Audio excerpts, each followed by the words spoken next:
Hello, welcome back to Everyman Preppy. Hope you're having a great day. And yes, we are in the beginning of World War III. It might not seem like it, because we're in it right now. We're so up close to it, but we are. Just like in World War II, when Hitler was invading Austria in 1938, did people call the World War then? Probably not.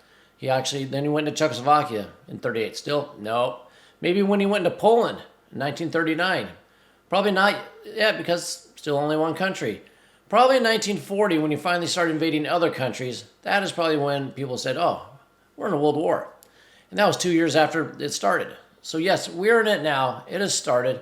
And we're going to go through, some of the, world events that prove that we're in a world war, just so you can help people understand, and others and your friends and family, that yes, we're in a world war and people need to start acting accordingly. To start off, the war slowed down a little bit. You don't hear much about ground being taken by one side or the other, mainly because it is winter, but not because it's cold or anything. It's because it's not cold enough yet. Ukraine turns into a big mud puddle in the winter.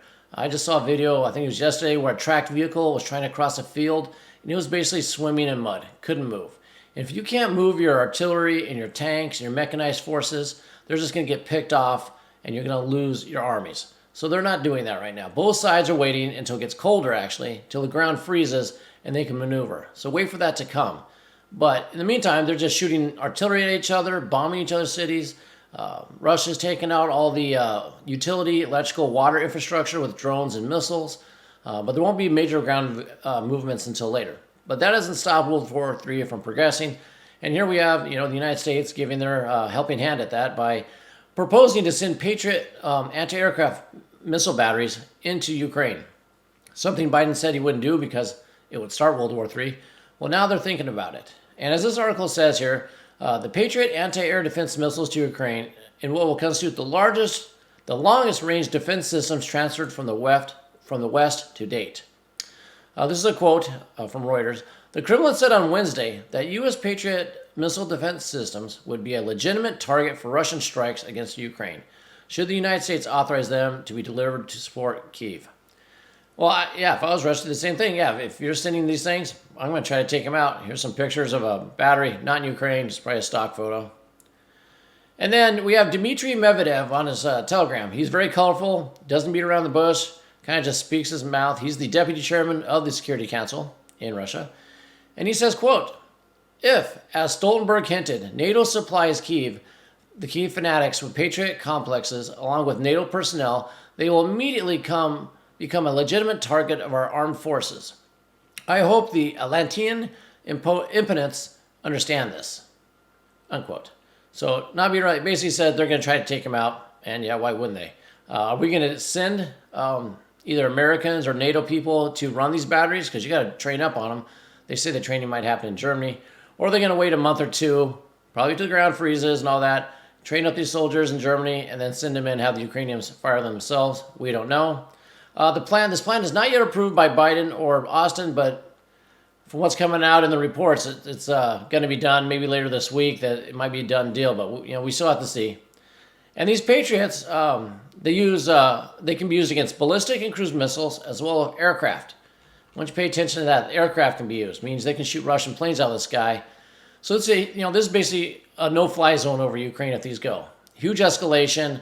Russia's not going to stand for it. Basically, at this point, Russia sees them. They're fighting NATO. They're fighting the United States as it is. So if they already are fighting us, basically, just doing it in Ukraine, they might ratchet us up and say, we're just going to go nuclear. We are one country fighting the entire NATO. We're not just going to get picked off by this, immense group of people funneling weapons and armors at us. We're going to step it up, which might happen. Another thing in this, the Pope is out there. The Pope is saying, giving warning to Catholics out there, leader of a Catholic church. He's out there saying, he sees some bad stuff coming. Get ready. So even the Pope sees this as being World War III. The Pope said, it is a bitter time filled with the rumbling of war, growing injustice, famine, poverty, and suffering. But at this bleak and disconcerting time, there are omens of greater destruction and desolation. So even though it's bad now, he sees it as getting worse. He has urged the Vatican congregation to get involved with each other without delay, to go out and meet your brothers and sisters who have been forgotten and discarded, by our consumerist and indifferent societies. Is this also a call to form a MAG, a mutual assistance group? Is he telling people, get out in your community, you're going to need to band together and get ready? It could be. And let's go to the other article here. First, please like this video if you're enjoying it so far. Subscribe, hit that bell, and share this with your loved ones. Get this message out. This one is, from the Hedge, and it's basically, yes, this says here, U.S.-China chip war. Soon you're going to be able to take out this word chip here. And now we're moving into why, we're moving into a world war. It says basically here that the U.S. is set to add Chinese chip maker and over 30 firms to a trade blacklist. Basically, semiconductor chip components will not be sent to China or be used by China. This isn't going to go over well with China. And of course, we have the Chinese and Taiwanese. Here we go. Taiwan reports record incursion by Chinese bomber aircraft. So they're sending in more aircraft into the Taiwan's economic zone. Their air shield they have around what they consider their economic zone. Largest ever breaches of that. If we go down here a little bit, it says 18 nuclear-capable bomber aircraft were into the Taiwan, air defense zone. Largest yet. So, you got China and Taiwan ramping up over there. Now, if you're still not saying, well, this is going to, we're into basically a world war because it's all of NATO and U.S. and Canada and all that against, Russia with Ukraine. And you got China and U.S. battling out with Taiwan, which is going to go probably hot soon. Look for that next year.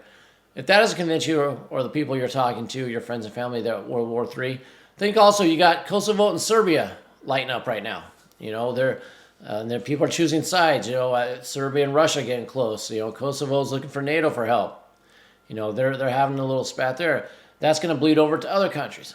You even have two NATO allies fighting, which is Greece and Turkey. They're fighting over some islands in the Aegean Sea.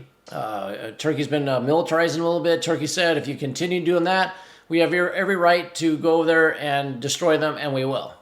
So you got, Turkey's already been leaning a lot towards, China and Russia already, even financially, buying stuff in rubles, buying stuff with yuan, tell them they want to join BRICS. So, like I've said many times before in the past, look for Turkey one day just to leave NATO and, join up with basically the East and go against all the NATO countries.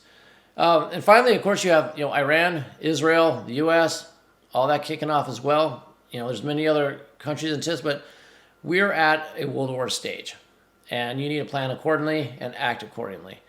Like I said earlier, there's a lull in the information out there right now. People don't think a lot's going on at the war, but if you keep your ear to the ground and listen and look in different sources, watch these videos, you're going to see that tensions are high everywhere, and it's only going to escalate and bring more nations into actual, hot conflict, exchanging gunfire. And I believe, the China-Taiwan thing everybody's waiting for, I believe they're waiting for the U.S. to be depleted and, the allies of, the UK and Australia, wait till they deplete enough of their weapons and resources by funneling them into the Ukraine war. Wait until that depletes most everything we have. Then they can go after Taiwan, and we're already depleted. And, we don't seem to be caring about that. And, U.S. seems to be obliging them on that by just sending everything we have. There's already reports out that the shortages that, the European Union and the United States have on their weapons is going to take years to recover, years to replenish what we've spent already. And Russia spent a lot. And what happens when you run out of conventional weapons? Well, you pick the next weapon up, which is your nuclear weapon.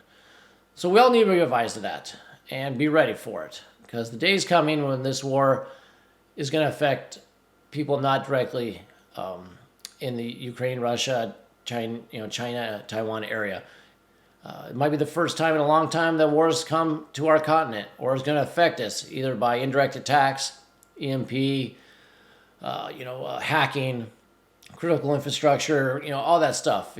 So we're in the early stages. It's kind of hard to believe you're in it when you are in the early stages, but we are. So talk to your friends and family, kind of see if they're open to understanding. Point them to these articles, to videos, YouTube creators that are putting this information out. See if you can wake up, let them know you need to start prepping. You need to get your house in order. You need to get your food, and you need to stockpile that pantry, get your monetary situation figured out and just basically get ready.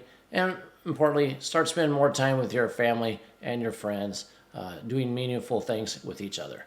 So until next time, keep your ear to the ground and head on a swivel.